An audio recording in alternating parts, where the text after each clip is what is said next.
नमस्कार दोस्तों, मेरा नाम है गगन और स्वागत है आज की इस एजीपीजी वीडियो में, जहां हम बात करने वाले हैं आपके कई ऐसे सवाल थे उनसे जुड़ी हुई एक टॉपिक की।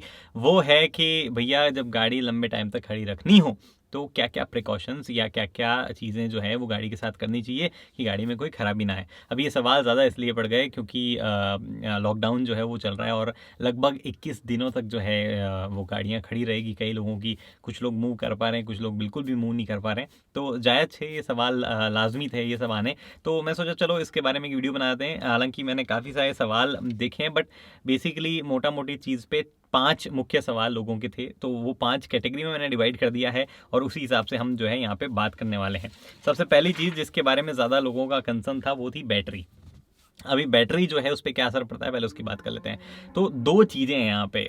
बैटरी जो है वो आपकी गाड़ी में, अगर आपकी गाड़ी पुरानी है, लेट्स से जैसे सारी न्यू जेन गाड़ियाँ जो है ना, उनमें बैटरी इतनी ज़्यादा ड्रेन होती नहीं है। जिस गाड़ी में अभी बैठा हूँ मैं, hyundai की ये गाड़ी, इसमें ऑटोमेटिक हेडलैम्प्स नहीं है। अगर मैं इसकी लाइट्स चालू छोड़ जाऊँ, गाड़ी बंद करके लॉक कर दूँ, तो 30 सेकंड में गाड़ी जो है अपने आप सारी लाइट्स बंद कर देती है। इनफैक्ट ये लाइट चालू करके मैं बैठा था, लेकिन ये लाइट जो है ऊपर की तरफ वो बंद हो गई है। 30 सेकंड बाद में वो लाइट्स बंद हो जाती है। तो यहाँ पे क्या सिस्टम है कि गाड़ी की बैटरी ड्रेन ना हो, ये सारे सिस्टम गाड़ियों में होते हैं नई वाली में, बट स्टिल थोड़ी बहुत बैटरी ड्रेन होती जाएगी। तो नई गाड़ियां अगर आपके पास है तो कोई फिक्र करने की बात नहीं है। बट आपकी गाड़ी पुरानी है, या कह लो कि आपने उस पर्टिकुलर बैटरी के साथ में गाड़ी को 50-60 हज़ार किलोमीटर चला दिया, या 3 साल पुरानी हो गई बैटरी, तो जरूर आपकी बैटरी ड्रेन होने का खतरा है। खास तौर से अगर आपके पास डीजल कार है, क्योंकि उसको स्टार्ट होने में थोड़ा सा ज़्यादा मेहनत लगती है। उस सिचुएशन में आपको क्या करना है, हर 3 से 5 दिन जो है, 3 से 5 दिन के बाद में आप कोशिश करो कि अपनी गाड़ी को थोड़ी दूर हिला के ले आओ।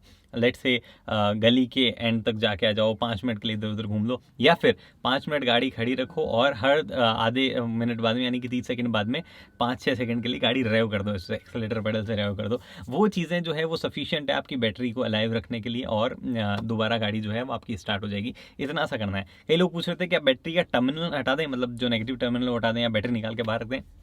देखो, अगर आप गाड़ी खड़ी करना चाहते हो 1-2 महीने के लिए, तो ये चीज़ फिर भी थोड़ा सा लॉजिकल हो जाती है। उसके अलावा मुझे नहीं लगता ये करने की कोई ज़रूरत है आपको, बैटरी की टर्मिनल वगैरह निकालने की। अगर आपको लगता है मैं बहुत लंबे टाइम तक के लिए गाड़ी खड़ी करनी है, तो ज़रूर आप टर्मिनल निकाल के, या इनफैक्ट पूरी बैटरी उठा के आप कहीं और रख दोगे तो चल जाएगा। लेकिन ये लॉकडाउन के टाइम पे तो आई डोंट थिंक सो इतना नेसेसरी है। बस आप गाड़ी हर चौथे पाँचवें दिन जो है वो थोड़ी बहुत चला के ले आओ, वही काफ़ी है आपके लिए।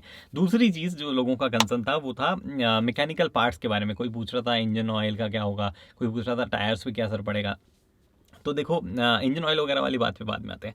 पहले चलते हैं जो मैकेनिकल पार्ट्स है और टायर्स है। टायर्स हुए आपकी गाड़ी की लोअर आर्म्स हुई, आपकी गाड़ी के बॉल जॉइंट्स हुए, ये जो भी पार्ट होते हैं, यहाँ पे क्या होता है कि गाड़ी में डेफिनेटली असर तो पड़ता है। मतलब जितने भी ये पार्ट्स होते हैं उस पर एक जगह अगर गाड़ी खड़ी है तो असर तो पड़ता है। अब इसको 2 चीज़ से हम डिवाइड करते हैं। पहली चीज़, आपकी गाड़ी एक फ्लैट सर्फेस पे खड़ी है तो गाड़ी पे उतना ज़्यादा असर नहीं पड़ता मैकेनिकल पार्ट्स पे, बजाय जब आपकी गाड़ी को टेढ़े सर्फेस पे खड़ी है, या आपका स्टीयरिंग पूरा मुड़ रखा है, या ऊंची आगे से ऊंची पीछे से नीचे ऐसे खड़ी है, तो वहाँ थोड़ा सा अनइवन असर जो है वो चीज़ों पे पड़ता है। बट 21 दिनों के लॉकडाउन पीरियड या 1 महीने के ऐसे एक जगह खड़ी रहने पर इतना कुछ खास असर नहीं पड़ पाता है। स्टिल जो थोड़ा बहुत असर पड़ता है उसको अगर आपको अवॉइड करना हो, अगेन करना क्या है, हर 4-5 दिन बाद में गाड़ी को, मान लो जैसे इधर मुंह करके खड़ी है, तो थोड़ा सा गली के नुक्कड़ तक घुमा के लाओ, दूसरी तरफ मुंह करके खड़ी कर दो। ऐसे कर सकते हो आप, कोई प्रॉब्लम नहीं है उसमें। ये चीज़ करने पर जो है आपकी गाड़ी के टायर भी रोटेट हो जाएंगे, आपकी गाड़ी के छोटे मोटे पार्ट्स है वो भी मूव हो जाएंगे। तो ये बड़ा ईजी है। मैकेनिकल पार्ट जो है इनमें आप ऐसे इनका ध्यान रख सकते हो।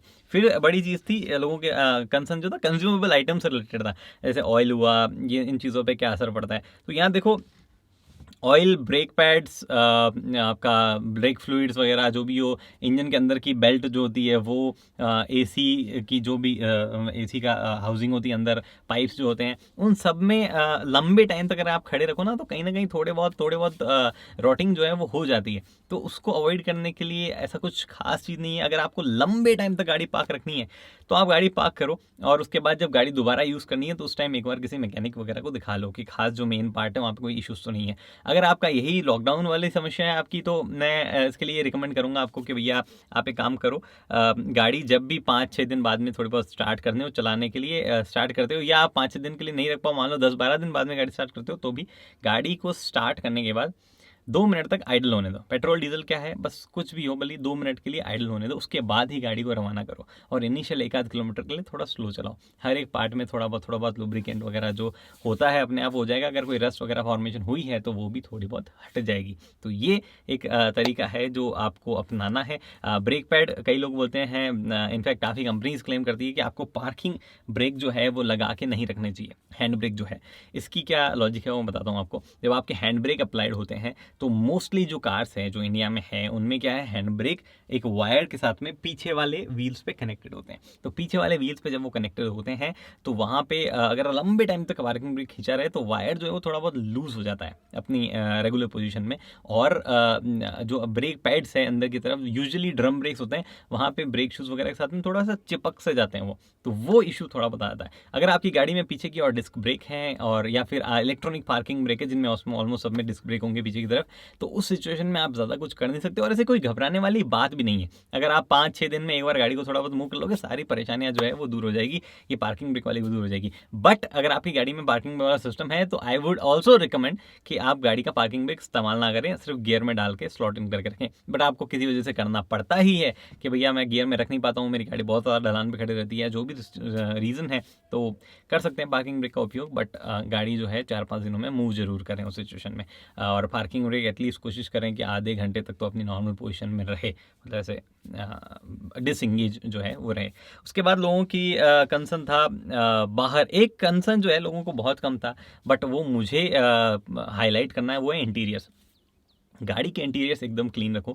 मतलब क्या होता है, हम इस चीज़ पे सबसे कम ध्यान देते हैं। कई बार क्या होता है, छोटी मोटी चीज़ें गाड़ी पे कुछ पड़ी होती है, उसकी वजह से वहाँ पे केमिकल रिएक्शंस वगैरह होती रहती है। ये चीज़ हम समझते नहीं है बट ये एक्चुअली काफ़ी इंपॉर्टेंट चीज़ है कि आपकी गाड़ी जो है वो अंदर से क्लीन हो। अभी क्या होता है, अगर आपने वीडियो नहीं देखी तो आई बटन में जाकर देखना, एक वीडियो बनाई थी मैंने कि अंदर गाड़ी के अंदर और बाहर टेम्परेचर में कितना वेरिएशन आता है। तो उस वाली वीडियो में आप देखोगे कि गाड़ी के अंदर और बाहर में बहुत ज़्यादा टेम्परेचर वेरिएशंस आ जाते हैं।